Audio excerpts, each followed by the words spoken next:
This is a City West special event presentation. My name is Sheila Gordon-Payne and I'm running for mayor here in Prince Rupert. I'm back where it all started at the all-candidate session a week ago Tuesday. City West has had some challenges with the footage and they've asked us to retape our sessions. A city might also face challenges, and just like City West, the city would adapt as well. When we began the all-candidates evening, the mayor candidates began with what their vision was for Prince Rupert as the next great port city. And I began the evening by saying we are a great port city. And in my vision, we will begin working with LNG, the port, and other industry now so that we can once again seize the opportunities that are in front of us today. Our city was built on big opportunities. Everything we've had has been based on this port and opportunities that have come our way. How do we do that?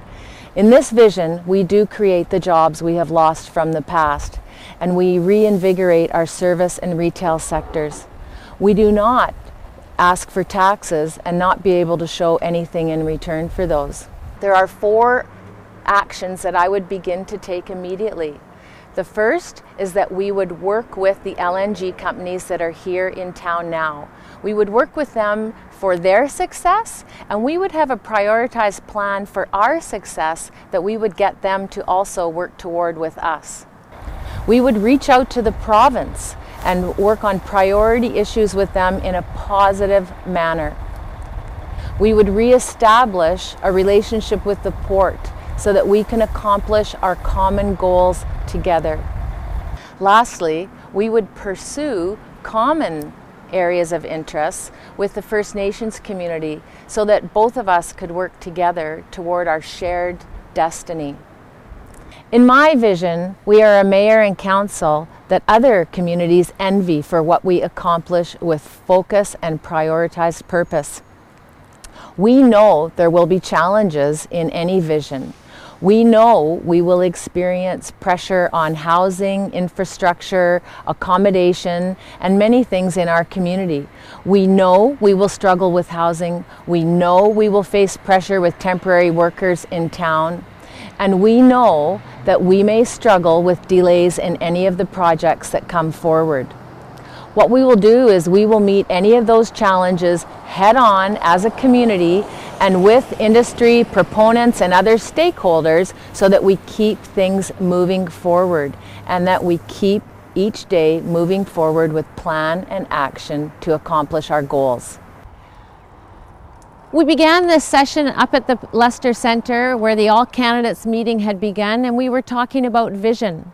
And now I've moved us here to City Hall because that's how we ended the all-candidate session. Each candidate that was running for mayor was asked to speak about why them and why now. So I've brought you here today to discuss exactly that.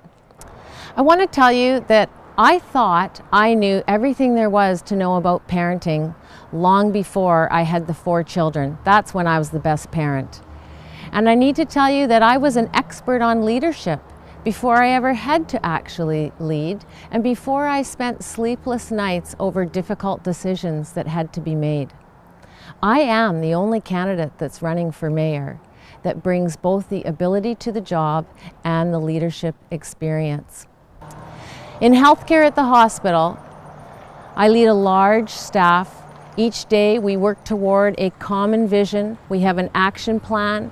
We have objectives for each action, and we work toward that each day, step by step as we do our work.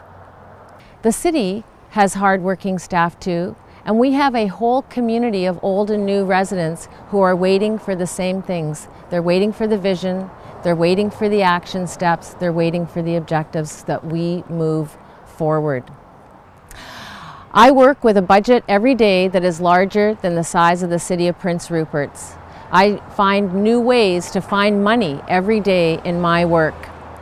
Our staff often face challenging and difficult situations, and every day I need to move forward professionally and positively, no matter what, every time.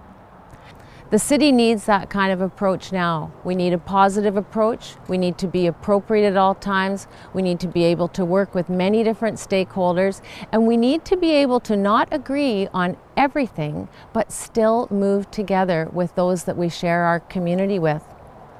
The city also needs a leader who can handle every challenge, every time, appropriately and professionally. This is our time for Prince Rupert.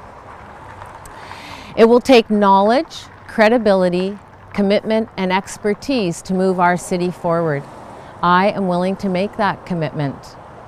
This Saturday at the Civic Centre, put an X beside success and vote Sheila Gordon-Payne for mayor.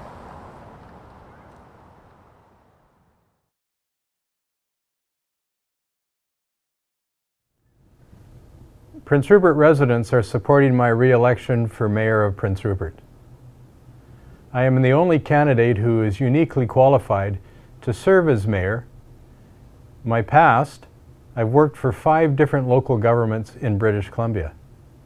I've also had the fortune of being elected mayor for a total of 10 years in my hometown.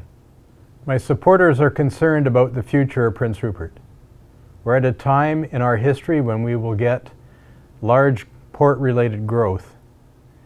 They want a mayor who not only understands and knows local government, but can work his way through the complexities on behalf of the council. There's various procedures, there's various laws, and there's various regulations which must be adhered to. My experience allows me to work through all of that and to represent the city of Prince Rupert and our residents in an efficient as well as effective way. At a time in our history, such as this, effective local government headed by a mayor who understands the community and knows it well, and knows the wants and the needs of city residents so that appropriate choices can be made, are very, very important. Our city residents want continuity, stability, consistency as we go forward into the next change. And this change is a generational change for us in Prince Rupert. One of our greatest concerns remains an infrastructure deficit. This totals $258 million and must be dealt with. Basic services such as sewer, water, roads, drainage, all must be at a level which is acceptable to provide consistent service to our residents. You may not be aware of this, but 1/5 of all the water lines in Prince Rupert need to be replaced. They are pre-1925, and these services were put in to last a generation. Moving forward, it is very important for us to deal with this large infrastructure deficit, to move our community into the next period for growth, for expansion, and to provide the necessary works and services that our community residents can enjoy, along with a lot of the other municipal government facilities and services that we provide. Prince Rupert is a living, breathing entity. It provides service 24 hours a day, 7 days a week, and we must, in a very meaningful as well as critical way, moving forward, be able to meet that challenge. The City of Prince Rupert also needs to see Watson Island sold, redeveloped, as well as put back on the tax roll. This can be done utilizing port-related activities. It is also important that Watson Island is able to provide jobs for local residents at a time when many people can see themselves through activities in Prince Rupert bettering their lifestyles and getting new livelihoods. Certainly waterfront parks is another item which is high on the list for residents desires, and requests. Taking those into consideration, it all comes back to a candidate who has the knowledge, the education, the experience to work on behalf of Prince Rupert residents with city staff to carry these needs, requests, and considerations into the future. The Mayor of Prince Rupert is the chief spokesman for the City of Prince Rupert. The Mayor is also the chief executive officer of the City of Prince Rupert, and the Mayor also works on a daily basis with the city staff to implement the directives of Prince Rupert City Council. It is not a job for a beginner. It is not a job for somebody who must learn their way. There are disadvantages to not having somebody who has the knowledge, who has had the council experience, and once again, as the only candidate who has ever been a mayor of Prince Rupert, this allows me an advantage which really, in consideration of public service, I offer to the residents of Prince Rupert. I would like you to, on Saturday, November the 15th, go to the polls and support Jack Masalem as your mayor for a bright future in our city of Prince Rupert.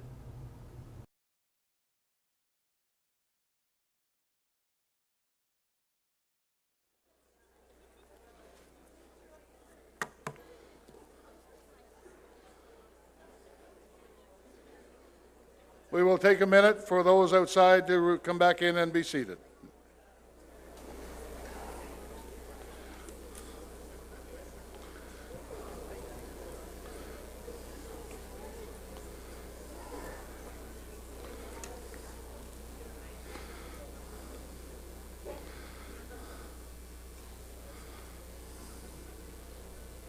I did set my clock this morning by the CBC National Research Council official time signal.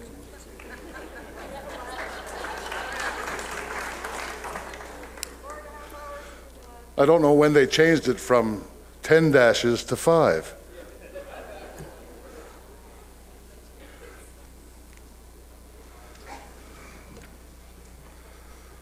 Maybe you can answer that, George. Why did they change the National Research Council time signal?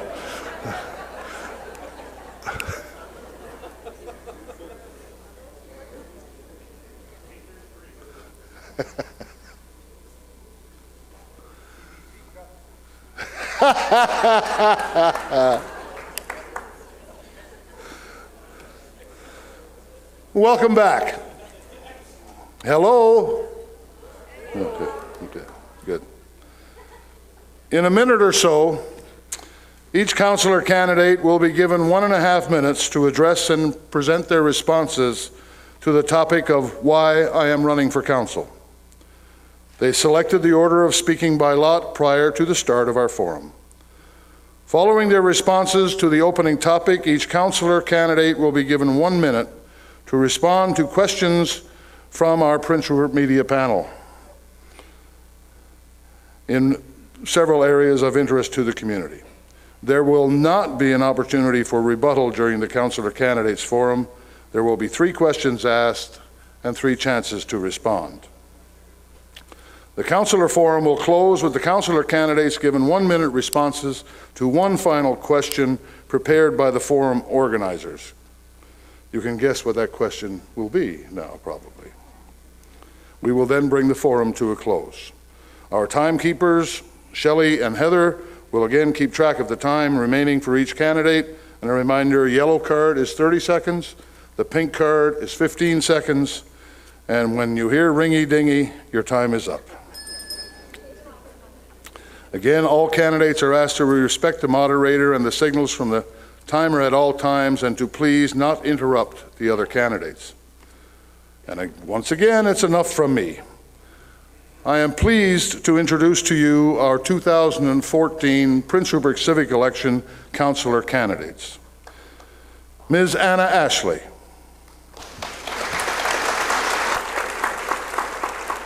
Mr. Barry Cunningham. Ms. Gina Garon. Mr. Nelson Kinney. Mr. Blair Miro. Mr. Wade Nish. Mr. Ray Peterson. Mr. Gurvinder Randhawa. And Ms. Joy Thorkelson.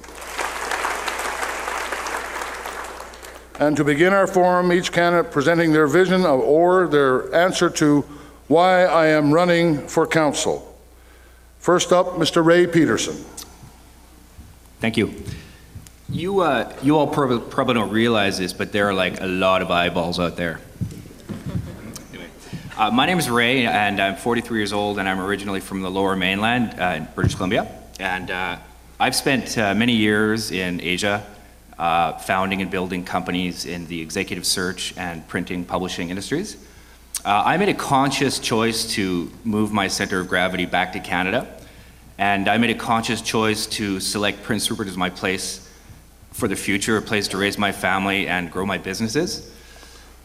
Prince Rupert is a city of the future in a country of the future. This is the next great port city. For me, the greatest challenge of my life will be to contribute to helping that dream come true, and I don't believe that that dream died when the Titanic sank. I would like to contribute to that, and I would like to be a councillor this year. Please vote for me. Thank you. Thank you, Mr. Peterson. Mr. Barry Cunningham. Hi, I'd like to thank everyone for coming tonight, and also I'd like to acknowledge we're on Tsimshian territory. Over the next 4 years, our city and region anticipate an increase in population and capital investment by industry never seen before.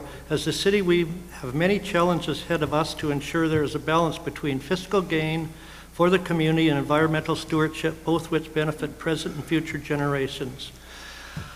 If I'm elected back on council, I think being on council is a two-way street. I'm there. You have to give me input to make the decisions. I can't make those decisions without you. I'm approachable, as everyone knows. I'll stop and talk to anyone, anytime. And I'm not here to make any promises that the city cannot afford to keep and follow through on. What I do promise is to address all avenues available to ensure the prosperity and responsible stewardship of Prince Rupert continues to improve. Thank you, and make sure you vote on November 15th. Thank you, Mr. Cunningham. Mr. Nelson Kinney. Good evening, ladies and gentlemen. Prince Rupert is a wonderful city, and I'm very proud to represent it. But we have some serious stuff coming up, very serious. But I feel the most seriousness that we really have is housing. We need senior housing, we need assisted living housing, and homeless. And we're going to have to work all together as a council and mayor so we can have this for our city and have it a better place to live in. Thank you. Thank you, Mr. Kinney. Ms. Anna Ashley. Good evening. Amma Hupel. I would like to acknowledge that we are on Tsimshian territory. If re-elected, my two main goals will be addressing the infrastructure deficit along with the rest of council and planning and preparing for the renewed economic interest in our community. We have to have a comprehensive plan to replace our infrastructure in an affordable and sustainable way. Putting things off is not an option. We have to proactively plan for industrial development and make sure that Prince Rupert benefits and thrives from these opportunities. However, there has to be a workable balance between taking advantage of this interest and making sure our community is protected from any negative impacts. I believe the experience I've gained over the past 2 terms has given me knowledge and skills that will be a valuable asset on council as we go forward and continue to try and balance the needs of our community with our ability to pay for those needs. There are many challenges that still need to be faced, but I believe that working together, we can find our way through whatever comes our way. Meeting those challenges will mean a commitment to being open to changes in how we do things and finding creative solutions to problems. We need to engage our entire community in these discussions so we can solve these problems together. It's been an honor to have served you on City Council for the past 6 years, and on November 15th, I'm asking for your vote in order to continue to work towards these goals on your behalf. Thank you.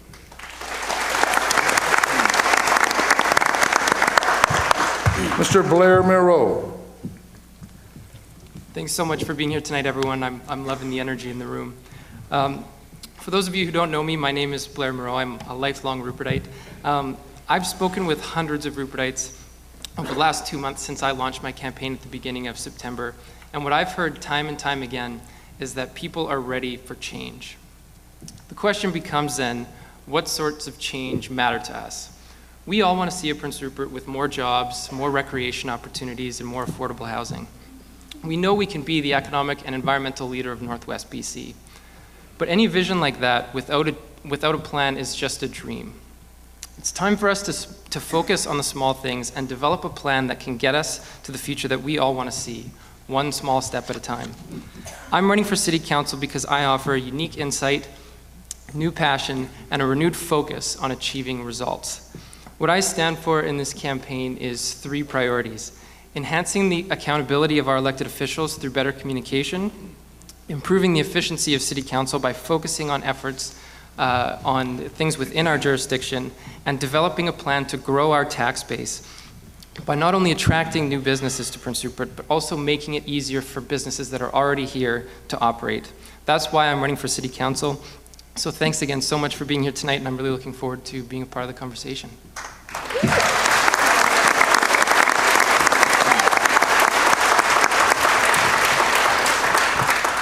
Mr. Gurvinder Randhawa. Good evening, everybody. My name is Gurvinder Randhawa. I have been living in Prince Rupert with my family over 20 years. I believe it is important to train local people for the future, and on council I can enhance that concept to train local workers and prepare them to take advantage of the new industrial opportunities. I'm strongly committed to build mutually beneficial relationships with First Nations and neighboring communities. I'm dedicated to ensuring that small business and local economy is encouraged and supported by the Council. I will work towards openness, transparency, and accountability, committed to develop a comprehensive plan with funding options to replace our aging infrastructure. I will work to attract new economic opportunities and encourage growth in already existing businesses. The most important thing that I have learned by sitting on different committees is that good governance requires teamwork and the ability to work towards a common goal. So on November 15th, I ask for your vote to make sure every citizen is heard and represented on council. Thank you.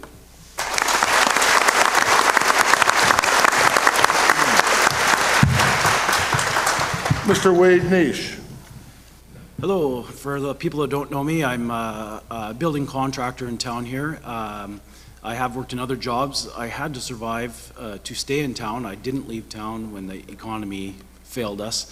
I think now is the time that, if you look back, I was reading some newspapers the other day that were from 1981, and everything in there was exactly what we're going through now, except for there was jobs then. The city was throwing money at everything because they had the money to throw at it, so everybody loved all the councillors because there was nothing bad to say about them.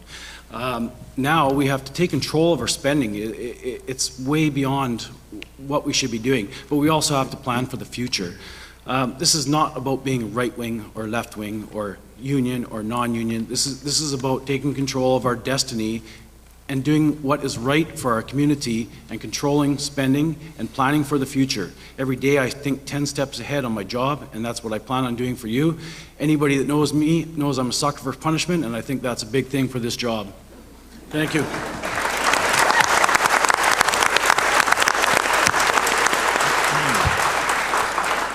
Ms. Joy Thorkelson. Simgiget, Sigamanana. Citizens of Prince Rupert, Joy Thorkelson, Duayu. Prince Rupert is on the cusp of change.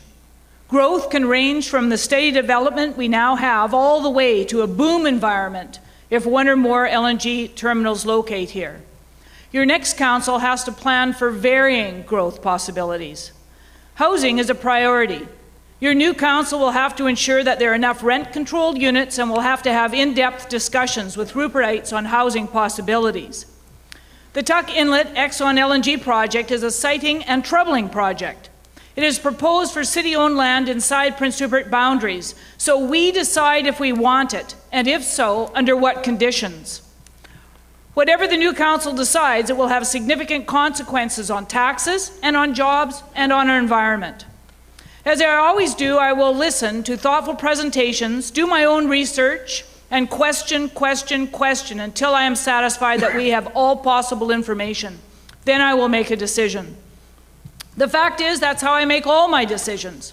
I'm conscientious, but unfortunately not infallible. I can work with anyone, but my interests are to ensure that everyone in Prince Rupert has a place in the discussion. I'm fiercely proud of our community and I want to see it grow. Not only with port development and work and jobs, but socially and culturally as well.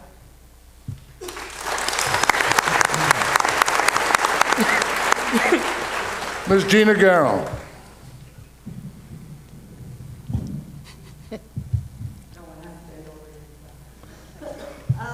I've decided to run for council for a third term because I'm passionate about my community. I've worked long and hard the last 6 years. I've learned a lot of things that I never thought I would ever want to even learn about. LNG is one of them. I know more about LNG than I care to know. I think it's important that as a councillor, you learn as much as you can in order to be able to make the decisions that face our community. This is a time of great opportunity and a time of great challenges. I've sat on quite a few boards and committees. I have a wealth of knowledge and a wealth of experience. And on November 15th, I'm asking you for your support for a seat on council, as I think that I can bring that experience and that knowledge to help move this community forward and to help with those challenges, to make this community a healthy place for families to grow, for people to age in place, and for a holistic approach to making this community the place that it was once and that it can be again. Thank you.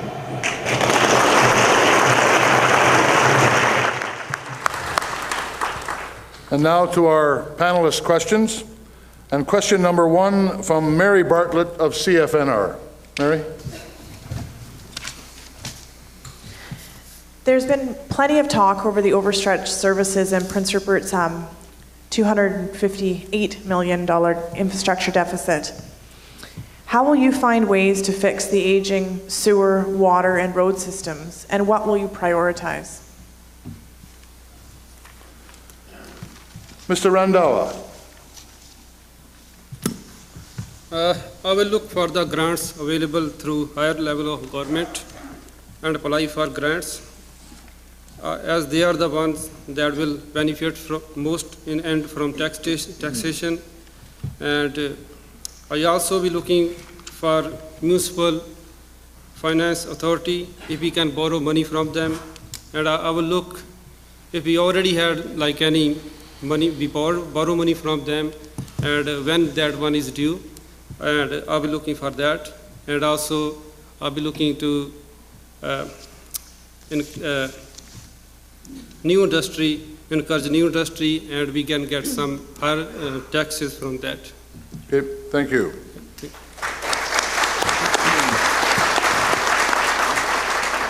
A reminder, 1 minute answers to the questions, please. Mr. Wade Nish. Well, I think there's no way possible that our tax base can obviously fix the infrastructure in this town.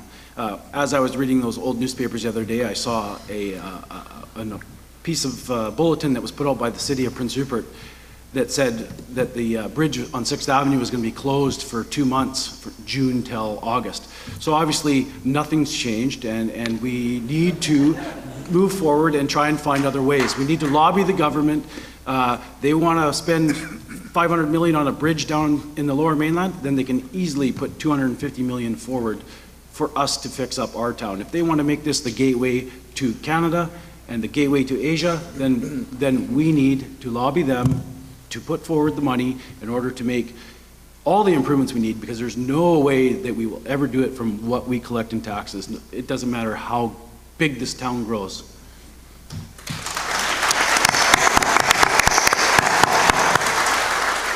Ms. Torkelson.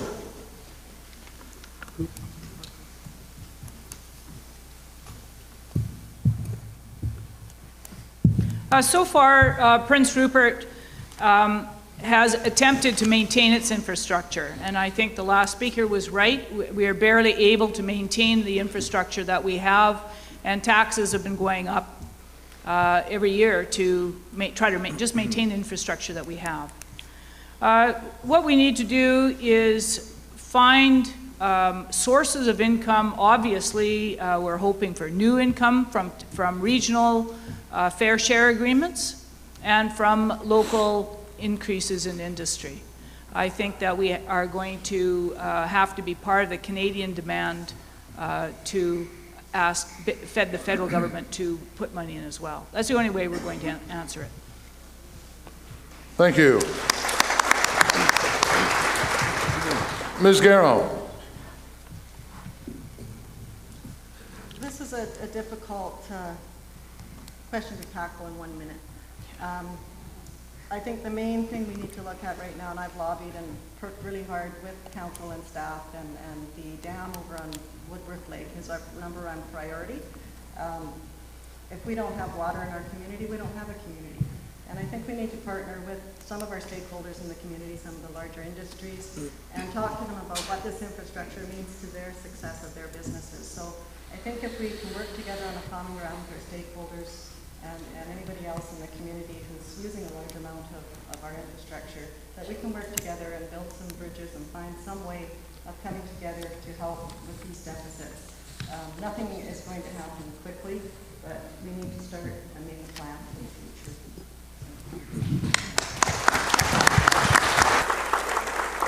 Mr. Miro. In very different ways, what everyone is saying is we need more money. It's really that simple. And with a $30 million a year budget, we can't address $258 million deficit. But grants aren't the only solution. What the city needs to do is develop a strategy to grow our tax base. No business ever expects to earn more money every year just by raising their prices. Businesses devote time and energy to marketing and developing new products and services and finding efficiencies. It's time for the city to do the same thing.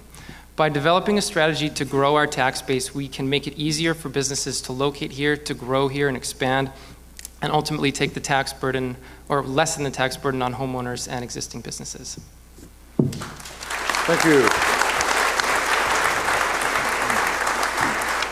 Mr. Peterson. Thanks.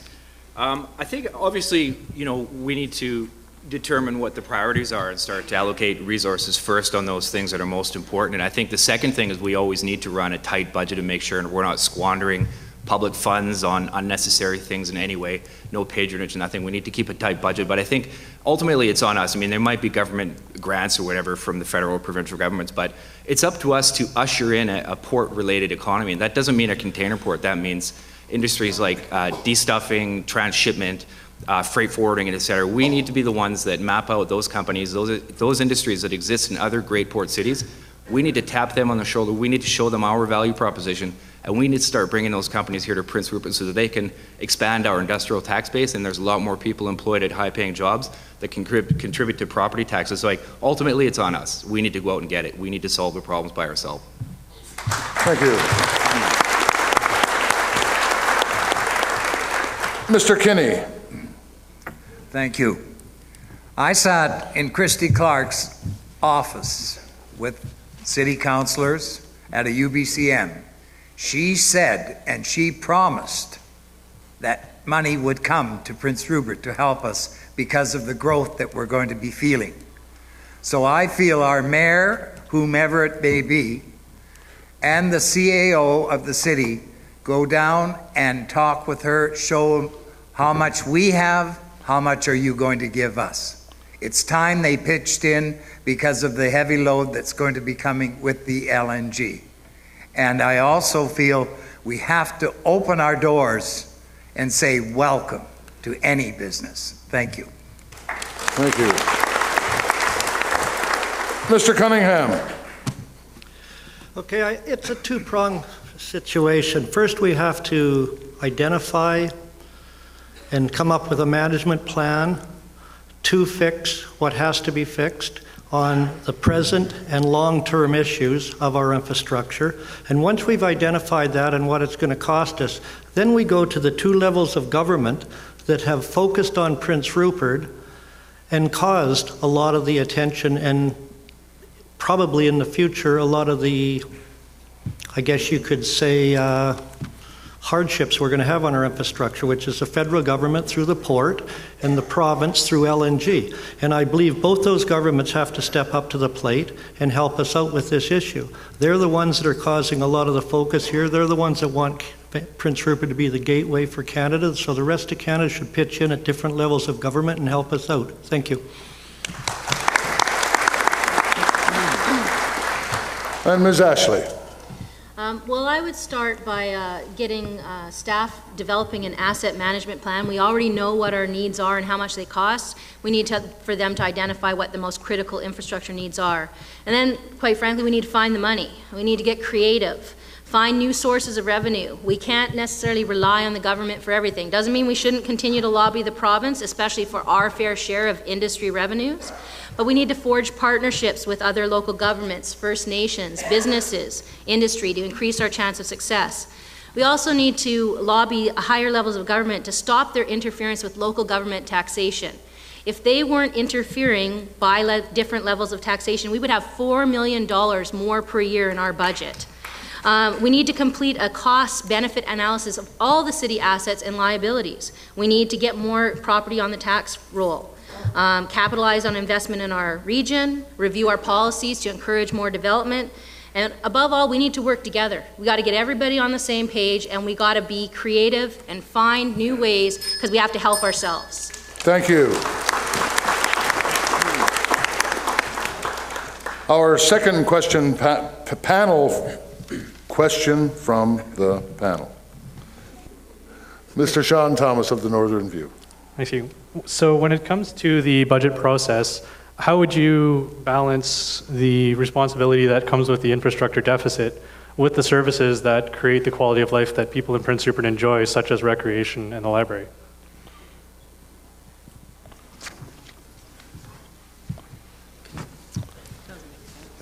Mr. Cunningham. Could I get the question repeated? Yes. It didn't make sense to me. Down, but basically, how do you balance having to pay for the infrastructure while also maintaining the services such as recreation and the library that contribute to the quality of life for people in Prince Rupert? I would look to, if and when LNG comes in, or any other large proponents come in, I would like to see them kicking in and giving some of our rec center, golf course, racquetball center, curling, library, museum, whoever, have them contribute in a way to it. The only way we can contribute and get a better quality of life through this is to increase the tax base, which is a problem, and we've just got to be open to every type of business we can find, whether it's supporting the port and finding other logistics or something, you know, say distribution, cold storage, anything like that, and have these properties on city land so we are collecting the taxes and they're not capped by the province through the port. If we just have to find more money to get all these things working better. And the city was built for 22,000 people and 12,000 people are paying for it right now. And it's really being a burden. Thank you. Mr. Miro. What I think about the budget process is that consistency breeds productivity. And every year the budget process has been completely different.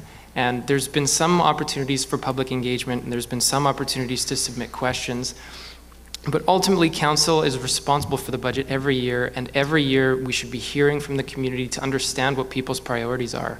It shouldn't be, we're the ones that are elected to make the hard decisions, but we need to understand where every cross-section of the community views where we should be spending our money every year. So to me, that means hosting regular town hall meetings. That means being open and providing better information every year on where tax dollars are being spent so citizens can make informed decisions and provide more thorough feedback to council to make that ultimate decision on the budget. Thank you. Mr. Peterson.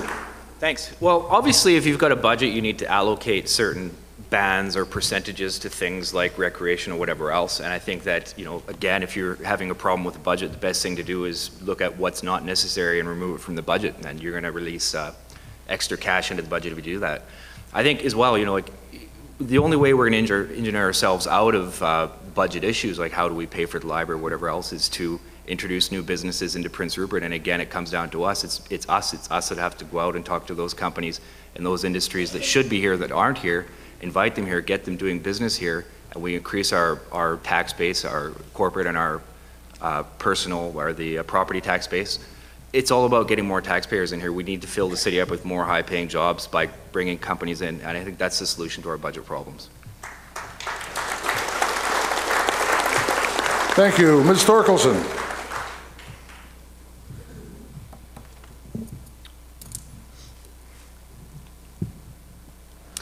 The budgeting process is always a difficult process because nobody wants to pay any more taxes, and yet the cost of living goes up, and the city, nobody has any control over that. So in order to maintain the tax, in order to maintain what you have in the city right now, you have to either find new industry, you have to get grants that we don't already have, and we have to increase taxes, or all three.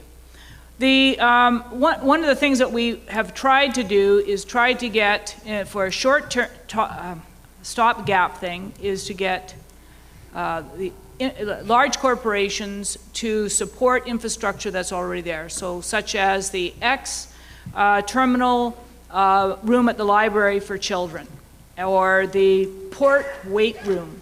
And so that we can try to conserve our own money by advertising some of the businesses in town. Thank you. Mr. Kinney.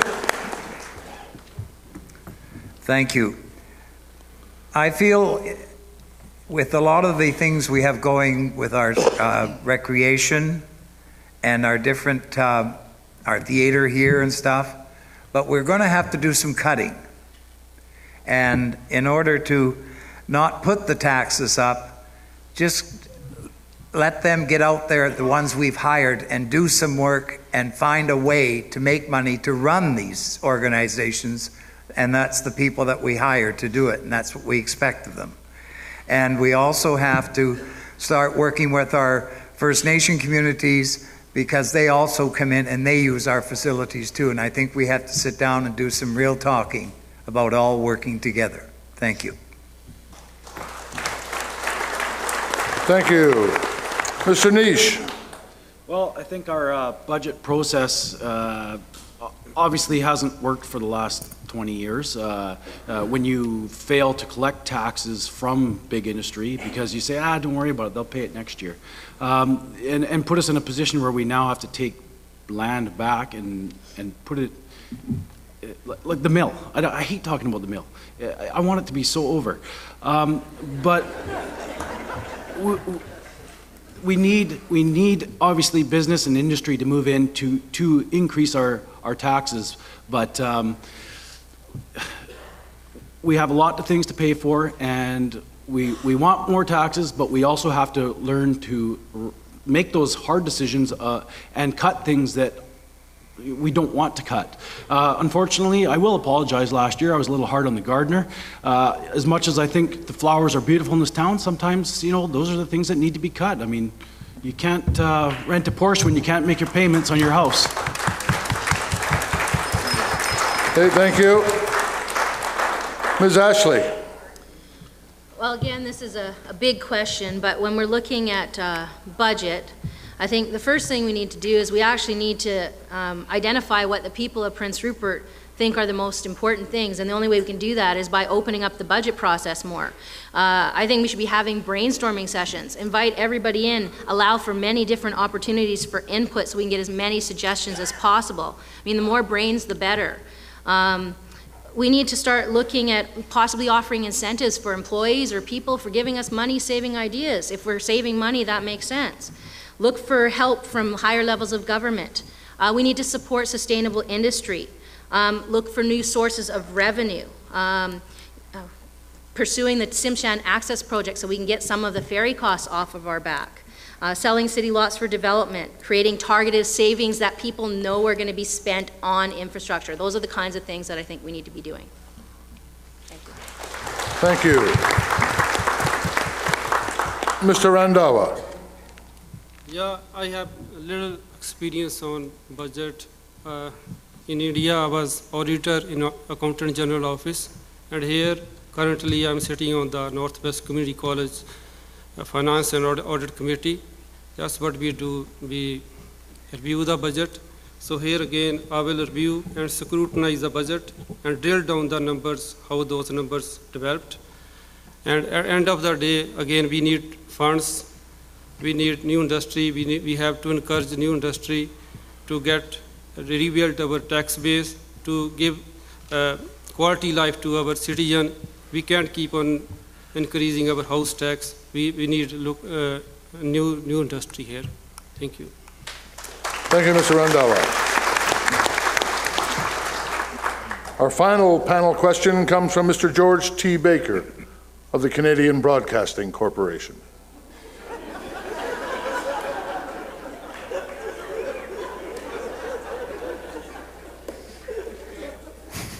Thanks, Tom. Oh, sorry, Gina. Okay. With the city... 1 second, please. You didn't get the...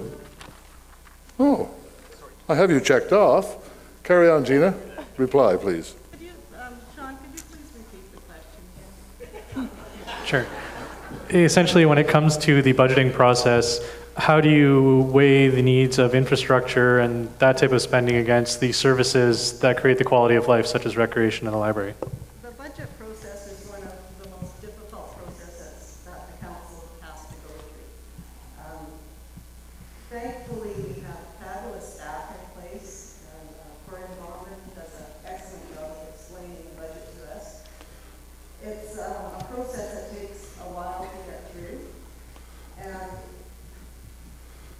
with 6-7 people in the room trying to decide what that balance is, you never get what it is that you want to begin with. But by working as a group, we try to get the best and the best balance that's there. Unfortunately, through the last few years, we've had struggles, but with these times ahead of us, with the taxes increasing, we're able to put more money into our swimming pool and start bringing it back up to the standard that it was. So the budget process is so important. Very time consuming, and I did appreciate 2 years ago when we went to the public and asked them for their help, and I really think that's a good engagement piece to help find out where the community is. Thank you. And my apologies. And once again, back to Mr. George T. Baker of the Canadian Broadcasting Corporation. We'll try this again.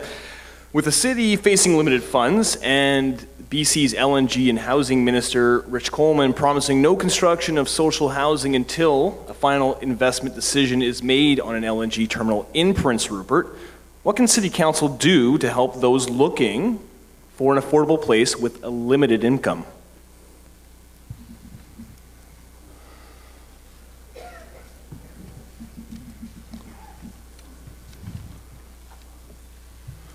Long time to write it down. Ms. Thorkelson. I find all of these questions difficult to answer in a minute, but we have met 3 times with BC Housing on the issue of trying to find both supportive, low-cost housing and seniors housing. And BC Housing received a grant or some money from the federal government to the tune of $30 million, and the provincial government put in another 30, so $60 million, but they couldn't tell us what the priority was going to be. The next thing you hear is you hear an announcement in Vancouver about increased and affordable housing. It needs to be made clear, and Council's been trying to do it, but it needs to be made clear that we need affordable housing in Prince Rupert, and we need it now, and that's what we talked about. We don't need to wait until the crises. We need it now. Every day we have more people come through the Union Hall that don't have any places to live. I think Christine and I are up to 15 people now in the last half year. We need to find some decent, affordable housing, and BC Housing, it's their mandate, and we need to put the provincial and federal government's feet to the fire. Thank you. Mr. Kinney. Thank you. Like I said, we had meetings at the Crest with the real estates, the contractors, builders. We had a whole day session, and it was very, very productive. And everything that came out of it was we need housing badly.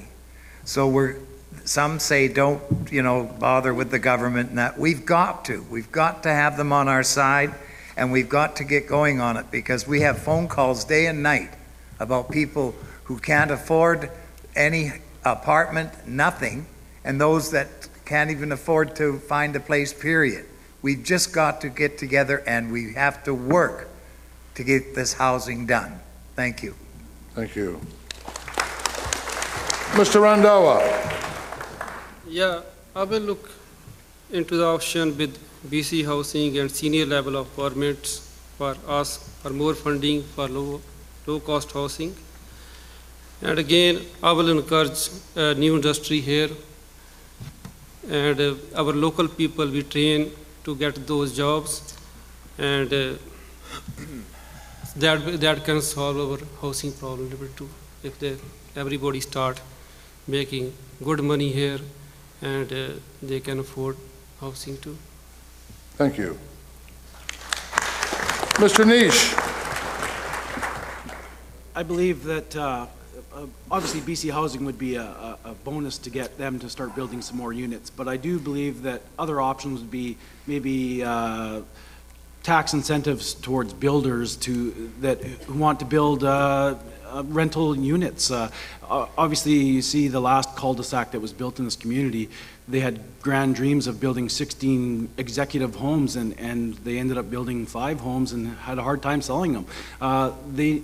People need to look at more lower cost options, and if we give an incentive to a big builder company to come in and say, okay, let's build 100 townhouses, more affordable housing, and give them a break on their taxes. We're not making any money on that land yet, so why not wait another year and give them the incentive to want to build that? That's what we need to do. We need to bring those people in and offer them incentives. Thank you. Mr. Cunningham. Okay, this is a subject that I think needs a lot of study, or has had a lot of study, I should say, and we've got to start doing some action with it. I know that there's a lot of people that can't afford where they're living now. There's rent evictions, or rent evictions, I should say. And again, we've got to get BC Housing on the line with us. The problem's here now. The problem's only going to get worse when any of these projects start. We're going to have to work with the proponents to try and utilize the work camps so people aren't going out into the community and driving rents up even more, because a lot of it's speculative right now. I think the city has to reach out to community groups, senior levels of government, and nonprofit organizations to address the level of housing we've got. BC Housing has to help us, and it's a subject I'm serious enough about that I'm traveling to Vancouver on November 16th on my own time to attend the BC Nonprofit Housing Association convention to see how we can tie in with nonprofit organizations and get something done. Thank you, Mr. Cunningham. Ms. Ashley. Well, obviously, we need to continue to pressure higher levels of government, but the fact is that regardless of all of that, we have a shortage of affordable housing now, and that's only going to increase. So we need to figure out what we can do. So the question of what we can do, well, I think one of the things, and I know that other people have thought of it, is having a housing commission. It's something we've talked about at council. because the Housing Commission can kind of take the information that our staff has identified, and then they can involve all the different stakeholders and actually find out what our current needs are, what our future housing needs are, and then they can develop action plans and make recommendations to council. That's the kind of thing, like actual thing that council can do. We can offer city lots to developers. We can partner with industry to support shelters. And we can, you know, change some policies and bylaws that can maybe affect, you know, like secondary suites and making those a little bit more available. But we need to keep looking for options. And again, I say it's by working with the community. Thank you, Ms. Ashley. Mr. Peterson. Thanks. I think, you know, we're not alone. I think any community that is experiencing growth or an influx of people is going to experience the things like Kitimat or other resource towns up north in BC. And I think that we should, you know, look at best practices and see how other communities are dealing with this, and, you know, just basically follow best practices. And I think that there's other things we can do locally as a community. And one of the things, for example, in the Lower Mainland, there's a lot of houses with secondary suites, and I think that zoning should be changed so that bigger houses can be opened up for two family dwellings, not one, and you're going to create a lot of housing there, a lot of basement suites or downstairs suites, for example. I think as well, like, look, if we're short of housing, affordable housing, we need to, you know, develop condos or develop row housing or something like that that people can afford to buy, or people can buy and rent out to low-income people if that's the case. But I think we just need to create those spaces, basically. Thanks.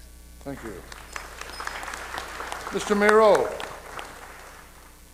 I think it's important to note that housing is the jurisdiction of the province, but that's not to say that the city can't play a crucial role in starting to address this affordable housing shortage here in Prince Rupert now. And so I think there's a number of best practices and strategies that a lot of these candidates have mentioned that we can use. Not just waiving property taxes for a year or two, but we could also waive development approval fees and charges that happen when people want to build. We could also develop an affordable housing policy to incorporate in our official community plan, which hasn't been updated since 2007. We can also streamline the development approval process to fast-track approvals with a housing or an affordable housing component. But ultimately, what the city needs to do is collaborate with local partners who have the knowledge, the expertise, and the data that we need to make the best decisions. So, thanks. Thank you. Ms. Garrow.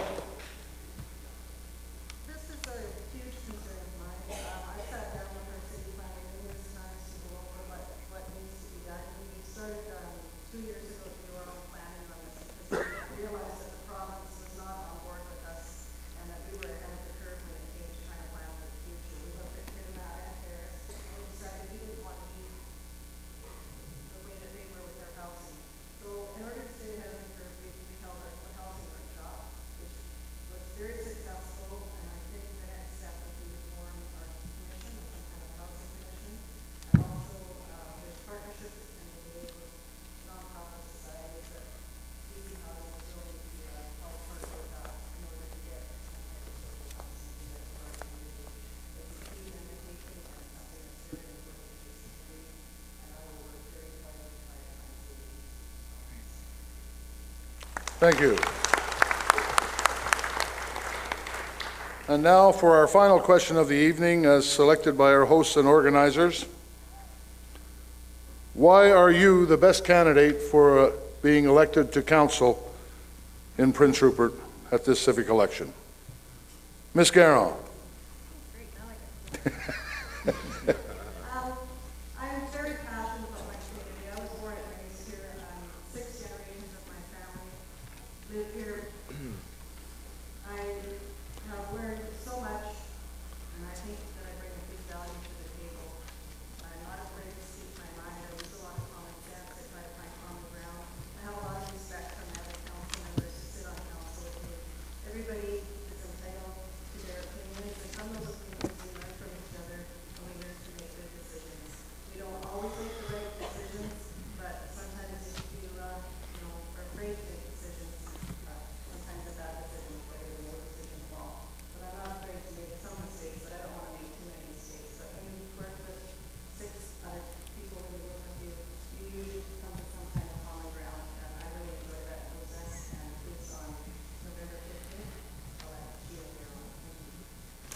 Thank you, Gina. Ms. Ashley. Thank you. Well, why am I running again? Because I still think I have something to offer. It's been an honor and a privilege serving people as a city councillor, and it's a responsibility I take very seriously. I believe in being prepared and asking questions so that when I make decisions, I have the best information possible. I believe that the experience that I've gained over the last 2 terms has given me the knowledge and skills that I really need to help council make the decisions we're going to need as we face the future. We're going to need to balance what we have to do in the community in terms of infrastructure deficit, but we're also going to have to meet the needs that people want in our community, and I believe that I'm one of the people that can help council do that. I believe in Prince Rupert. I think we have a very bright future, and I would really like to be a part of that. So I would ask that on November 15th, you please vote for me. And if you want to know more information, because we've only had 1 minute, please call me, email me, or check out my website. Thanks. Thank you. Mr. Nish. Well, the mayor candidates were talking earlier about a pause button. Well, I believe the pause button went on about 20 years ago and nothing's changed since. Just to live in this town, you had to survive to live in this town for the last 20 years. It's been a struggle for most, and those that were lucky enough to survive and stay, you know, we're still here. I'm still here. I did what I had to do to survive. It's about spending money wisely. Last year, I was probably, when I ran for the by-election, I was a little more narrow-minded as far as I said, you know, no taxes up, no taxes up. I've had enough of the taxes going up, services going down. Now I've seen it from a few more perspectives, a lot of people talking to me over the last year, and I think I've learned a lot about just things such as housing and other issues. And I feel that, you know, some said I was too young last year. Well, now I've got a couple other younger guys than me, so I'm almost 40, so I think I'm the one for the job. Thank you. Mr. Randhawa. I like to be accessible, approachable, and open to all community members, ensuring that their voices are heard by City Council. As a family man, I'm concerned about our quality of life in our community. I believe that local government have a duty to press all senior levels of governments for improvements to quality of life for children, homeless, seniors, and all our citizens. Prince Rupert gave me a lot so far, and I like to give it back. Please vote for me on November 15th. Thank you. Thank you. Mr. Miro.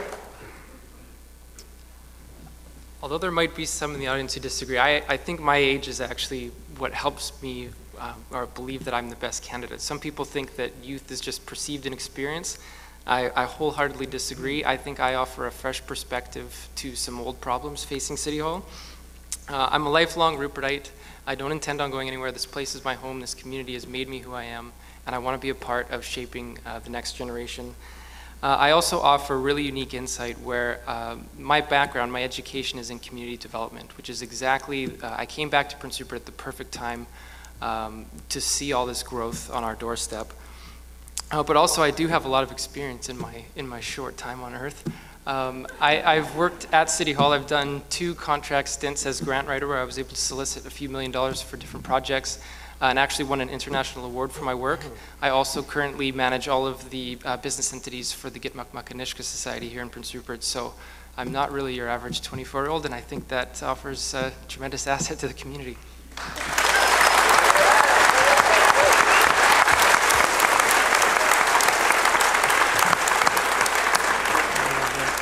Ms. Thorkelson.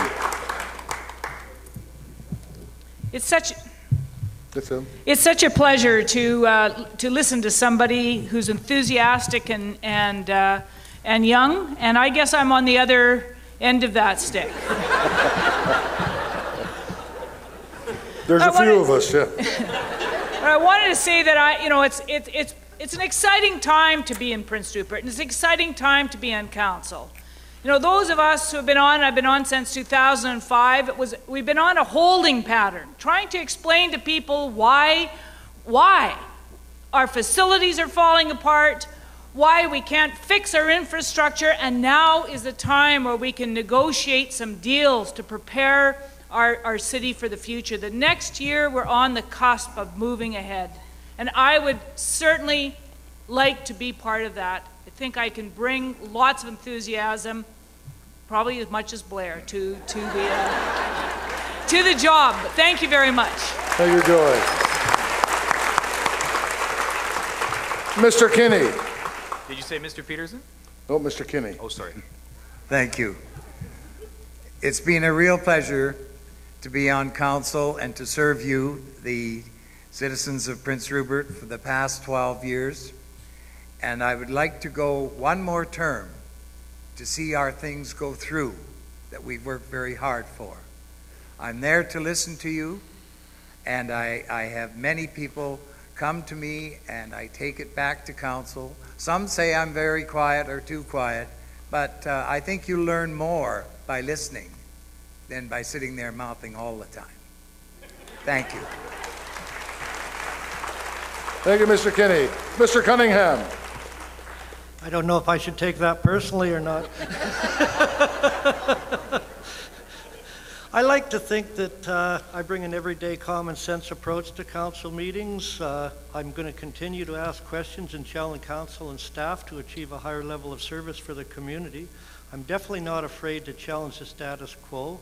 I've approached a few issues that had lagged around for a while and got them solved. One of the things I did within the first 2 months of being on council was put a resolution on the floor and got the city and the port talking. I can't take credit for the PILT decision being settled, but city staff at least got to sit down and talk with them, and that was the beginning. I brought Pinnacle to the council chambers, and they had started to interact with the community. There was some results from that.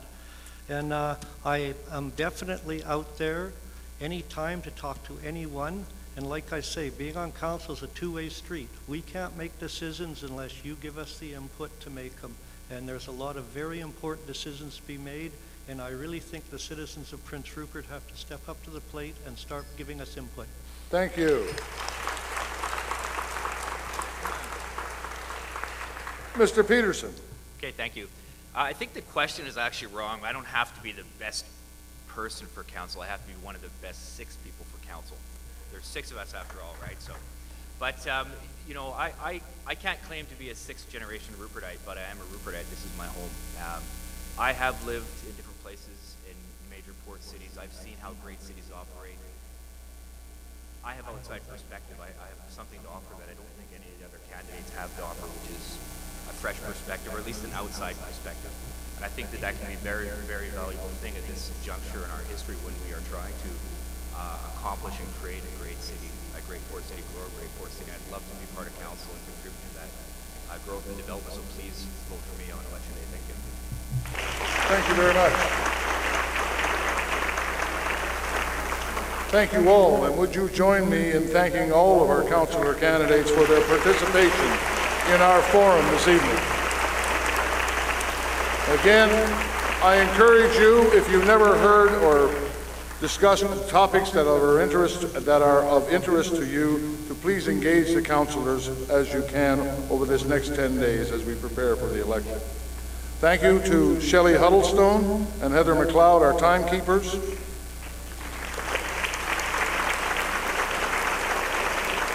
Our media panel of Mary Bartlett, CFNR, Sean Thomas of the Northern View, and George T. Baker of the CDC.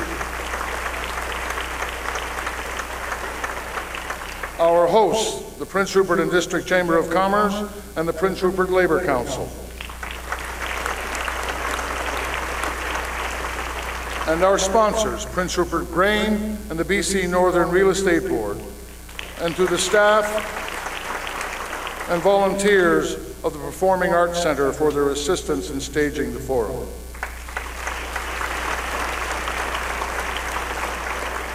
And a very special thank you to the person who's done the most work in putting the forums together, both last night in Port Edward and here tonight in Prince Rupert, Leanne Enns, the Executive Director of the Prince Rupert and District Chamber of Commerce, for her work in setting up these all candidates forums, which is not the easiest job, I'll tell you.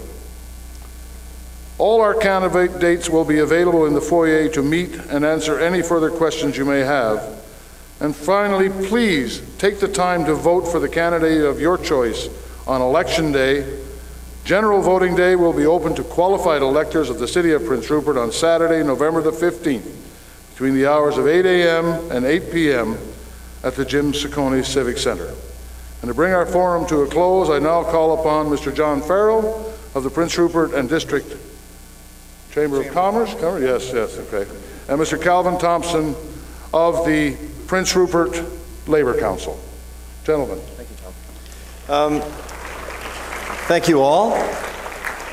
Thank you for staying to the end. I'll just be a few minutes. We have one presentation before we leave tonight.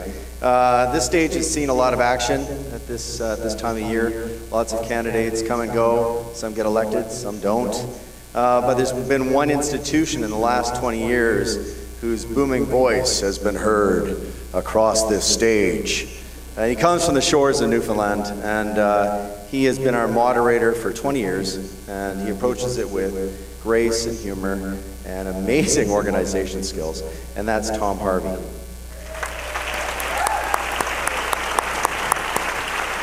And we just found out tonight that Tom is hanging up his shingle as moderator, so we wanted to thank him for his efforts and all of his great volunteer service.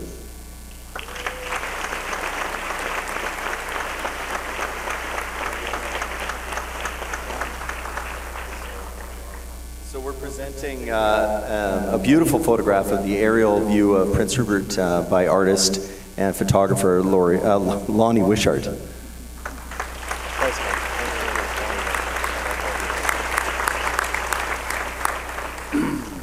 The only way a community can improve if people step forward and participate in the events of the community. And over these last 20 or 25 years that I've done this, it has been my entire pleasure. Thank you very much.